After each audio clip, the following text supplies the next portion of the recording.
I'm a rep with DC9, the Painters Union out of New York City. That's a construction union. I've been in the union probably, actually, not even probably, June 2nd, maybe 15 years I've been in the union. Right out of high school, did a year in college, broke my back, and union called me up right after that, and I've been in the union ever since. As far as I started painting in the union and transitioned into wallpaper hanging, and now transitioned into being in the office, like you said, being a boss now, where I'm an organizer, but in another month, I'll become the director of the organizing department of District Council 9 Painters and Allied Trades. And this is something men of color or women of color, whatever, we don't have.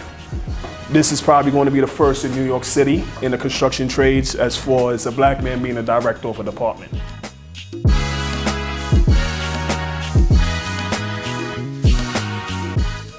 To dress for success, I need to wear a button up, make sure it's not too tight, not too big. No, my pants can't be dragging on the floor, can't be too baggy, can't be too tight. Shirt tucked in, belt, slacks, point. You know, nice little tie, clip, cufflinks. That'll be nice. You can't be looking hood in a professional environment. As you can see, construction union, you think you're just wearing regular clothes, whatever. But when you're going into an interview, it's not wearing regular clothes. I took the opportunity when I got called for this interview for this union, and I put on a shirt, tie, slacks, shoes. I went in there and looked at everybody around me. Everybody was in jeans and sneakers, whatever. And being in jeans and sneakers, they looked at that. They seen me come in there with a tie on, and they was like, him first.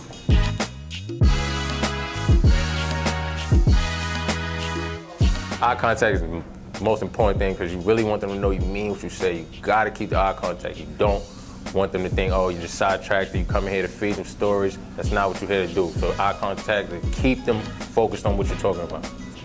You see how you got that eye contact right now, brother? That's a good thing. Just like how you guys got the eye contact, you looking at somebody, they get to feel the energy of what you bring to the table. And when you're talking to them, they'll know if you're both them or if you're telling the truth.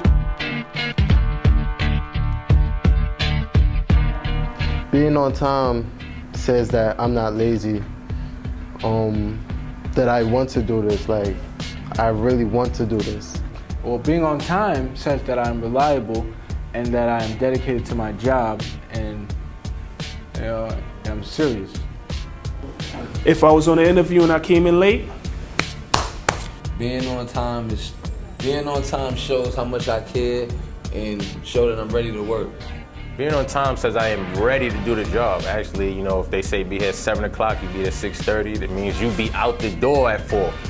Ready.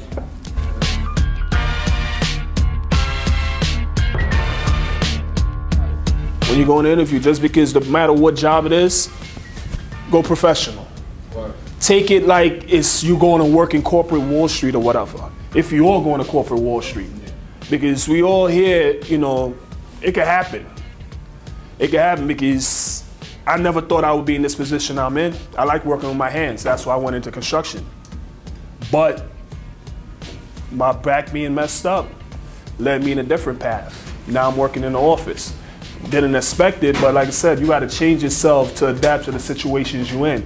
You cannot be the same person everywhere you go because that same person may keep you down from getting different opportunities. So, you know, you just gotta be who you are, but also adapt to the places you are. You know what I'm saying? You can't walk into an office building and want to bring the street into an office building. They're not going to accept that. Yeah, from the hours of 9 to 5 when you work in there, I'm on your time. You paying me. I'm going to do what I got to do for that check. One thing to do to switch up my game and be professional is the language, to slim that down. Have a positive mindset. One thing I could do to switch in my game to be more professional is no hand language. Like, don't speak with your hands. You know, try not to do that. It's very hard right now not to use my hands talking, but that's one thing I really got to work on.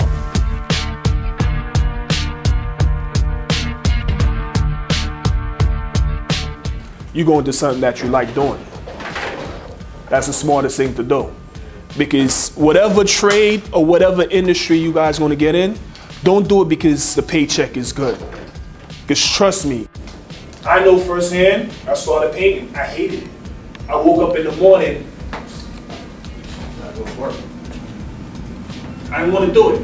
As soon as I switched over to paper hanging, I was up in the morning and running to the train to get to work. I would love to have a career in electronics and work with computers. I would love to have a career in business and technology.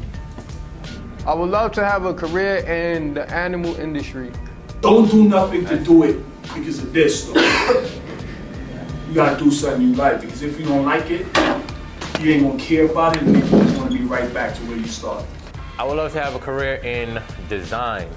Design anything, world clubs, homes, hotels, you know. Design is my thing. Design whatever. You know what I'm saying? So if you wanna do that job because you like what you do. Because if not, you're only screwing yourself.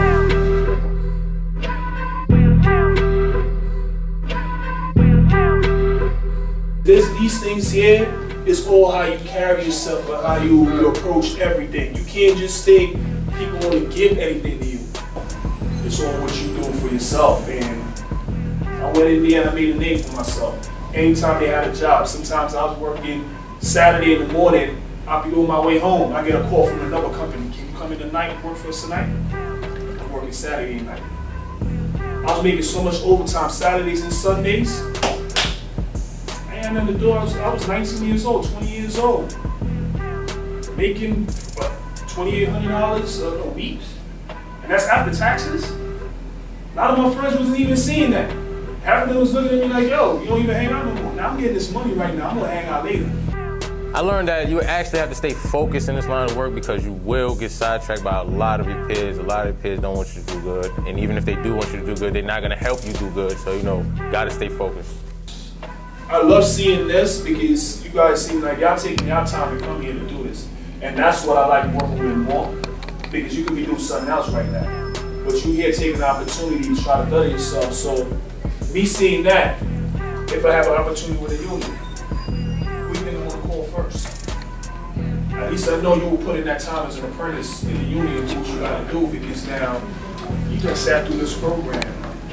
Why wouldn't you be able to sit through my program? Everything I have now is because what I do with the union. The union gave it to me. I own my own house, got my own car, be able to take care of my family because the union gave all that stuff to me. But when I say give, they didn't hand it to me. I had to go out there and get it. Take the opportunities, guys. Like I said, Department of Labor website, you can always check that out. They always post the information on what unions is hiring. One thing I learned about this was don't ever give up on your dream. Anything is possible. You are in America, so try to live the American dream. I thought the presentation was very helpful, you know, because it shows that you can actually pick up a skill in this field. You learn something from everybody, like, you know, everybody got something to teach you. So you want to take in everything they say, even good or bad, you know, put it to good use. One thing I learned from this is never give up, always take precautions, and roll with your dreams. After hearing this presentation, I'm going to probably shoot my own presentation, you know, get a couple guys to interview, because I learned how to shoot videos. Life is like a test while your mama feel.